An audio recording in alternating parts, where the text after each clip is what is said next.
Olá, tudo bem? Estamos de volta no nosso curso de atualidades. Queria lembrar vocês que a gente está estudando a formação da União Soviética de lá, né, da Rússia czarista, passando pela União Soviética e chegando até a Federação Russa, a fragmentação do mundo socialista e por todos esses processos que incluem a Guerra Fria, a Revolução Bolchevique. Então vamos nessa. A gente já conversou um pouco sobre a Rússia pré-revolucionária e eu queria conversar hoje um pouco com vocês sobre o processo que vai levar até a efetivação do modelo socialista, do primeiro grande modelo socialista na Rússia, em 1917. Lembrar vocês que em 1905 a Rússia passou por uma revolução interna. Essa revolução, chamada de Revolução de 1905, é conhecida pelos historiadores como o Ensaio Geral, a preparação que levaria até a Revolução Bolchevique de 1917, como se fosse um ensaio mesmo, um treinamento, embora os milhares de mortos, embora tenha acontecido uma convulsão social interna na Rússia, o czarismo tenha vencido a Revolução de 1905 e reprimido os movimentos revolucionários. Por outro lado, é bom lembrar de que o czar percebeu que precisava fazer algumas concessões. Uma dessas concessões foi a criação da Duma, a Duma Legislativa, o parlamento russo, diminuindo um pouco a força do absolutismo czarista na Rússia. Mas como em qualquer regime que vigora dentro de uma sociedade desigual, a Duma, o parlamento russo, acabou virando uma ferramenta das elites, daquela burguesia em ascensão na Rússia na época. Foi necessário às massas criarem seus próprios mecanismos de representatividade. É assim que nascem os sovietes, ou conselhos operários. Esses sovietes, eles tinham um papel de representação das camadas populares. Não era um sindicato do formato tradicional que a gente conhece. Eram realmente assembleias do povo. Daí vem a expressão soviético, né? A União Soviética vem exatamente daí. Queria lembrar vocês que é mais ou menos neste momento, anos depois, que inicia-se a Primeira Guerra Mundial. Queria lembrar vocês também de que a Rússia, ela entra na guerra com um claro interesse imperialista, aumentar seus territórios, suas áreas de controle, suas zonas de influência, apoiado pela própria burguesia russa. O czar dá início à participação no conflito, junto da chamada, Tríplice Entente, ao lado aí de Inglaterra, França, para lutar contra a Áustria, a Alemanha, que eram os países que faziam parte da Tríplice Aliança. Mas foi um fiasco militar sem precedentes. Se a ideia da Rússia era conquistar territórios e avançar, foi muito ruim. A crise econômica se alastrou pelo país. E, ao mesmo tempo, isso vai acelerar a queda do czarismo. Queria lembrar vocês que, em meio a esse processo da guerra e a insistência do czar de comandar as tropas de forma absolutamente incompetente, acontece o primeiro esboço de transformação. Em fevereiro de 1917 acontece a Revolução Burguesa.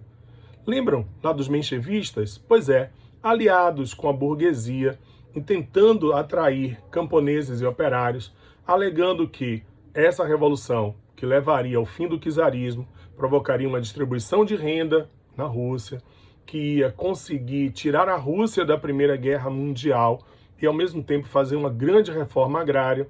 Eles conseguem o apoio dos setores e derrubam o regime czarista em fevereiro de 1917.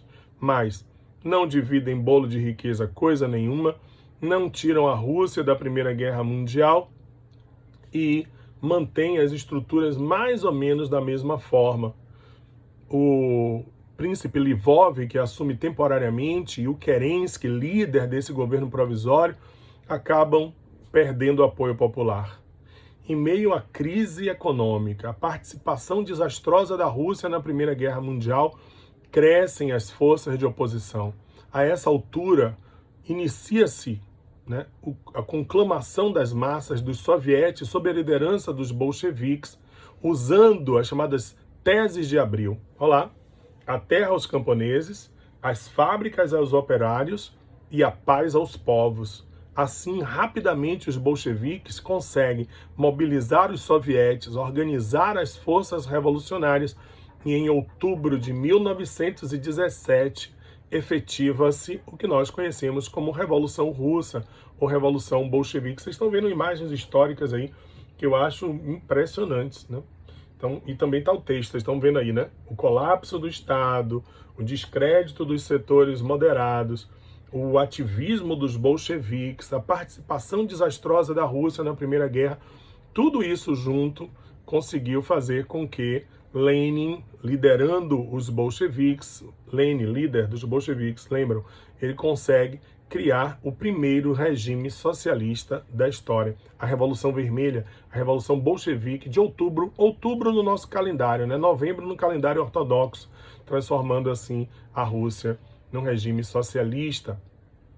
Aí você está se perguntando assim, Ricardo, o que foi feito da família do czar? Foram colocados em uma prisão domiciliar, né? Numa dacha, numa casa de campo, e depois foram executados. Você sabe que nessa história toda, né, da execução da família real russa, dos Romanov, Nicolau, sua esposa e suas filhas e seu filho, Alexei, existe toda uma história aí envolvida em muitos mistérios. É nesse trâmite que aparece aí a figura meio mítica do Rasputin, né? Uma espécie de bruxo, conselheiro, uma figura meio bem heterodoxa mesmo dentro do cenário político da Rússia nessa época. Ele, que já tinha sido assassinado anos antes, volta à tona sobre a alegação de que teria salvo a princesa Anastácia. Essa história, se você tiver interesse, pesquise depois, porque deu pano para manga. Deu filmes, minisséries, livros, Anastácia, Princesa Esquecida. Gente aparecendo dizendo que era Anastácia, que foi libertada pelo espírito de Rasputin no meio da noite, antes da execução. Eu sinto muito acabar com o sonho de muitos aí.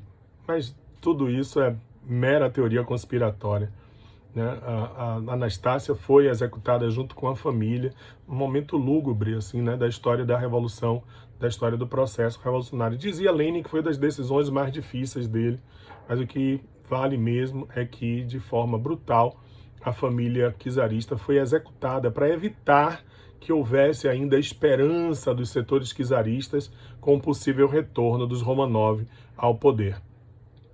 Esse texto é muito bacana, pessoal, de um historiador que eu respeito demais. É uma comparação que é feita entre a Revolução Bolchevique, de outubro de 1917, e a Revolução Francesa de 1789. Olha que bacana.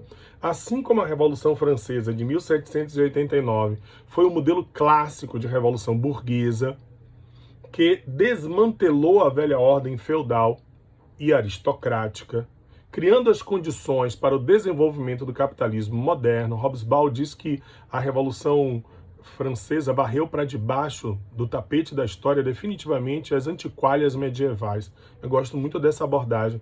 A Revolução Russa é considerada o modelo clássico de revolução proletária, de revolução popular, que destruiu a ordem burguesa e capitalista e lançou os fundamentos do primeiro Estado socialista da história. Bacana, né? Mas você pensa que foi assim? Mágico? Lenin liderou os bolcheviques, derrubou e aí se estabeleceu o regime socialista na Rússia? De jeito nenhum. Esse processo foi muito longo, né? Lembrem-se de que se a vitória da Revolução Bolchevique, da Revolução de Outubro, da Revolução Vermelha, trouxe, por um lado, o fim do czarismo, o estabelecimento de um governo, a coisa não foi tão fácil. A primeira medida de Lenin, de todas, foi tirar a Rússia da Primeira Guerra Mundial. Assina com a Alemanha um tratado de Brest-Litovsk. Esse armistício retira a Rússia da Primeira Guerra Mundial com enormes prejuízos territoriais. Territórios como Letônia, Estônia, Lituânia, territórios que só seriam recuperados pela Rússia muito depois, né? Bem depois, já no processos posteriores da história. E apesar desse imenso prejuízo territorial, isso garantiu o armistício para a Rússia, ou seja, a retirada da Rússia da Primeira Guerra. Da Primeira Guerra, galera, porque a guerra interna continuou. Foram anos ainda de uma luta interna, de uma guerra civil, que colocou de um lado o Exército Branco, que representavam as forças antirrevolucionárias, menchevistas, burgueses e mercenários pagos pelos capitalistas do mundo para tentar sufocar a Revolução Bolchevique dentro da própria Rússia. E do outro lado, o Exército Vermelho, liderado por uma figura bem emblemática, a gente vai falar muito dele na próxima aula, que é o Leon Trotsky, que era o Exército Vermelho, que tinha como objetivo garantir a vitória da Revolução Bolchevique e estabelecer, assim, definitivamente o primeiro regime socialista no mundo. Queria lembrar vocês que o Exército Vermelho acabou saindo vencedor, estabelece-se, assim, a vitória definitiva do bolchevismo e, a partir daí, vai nascer a União das Repúblicas Socialistas Soviéticas.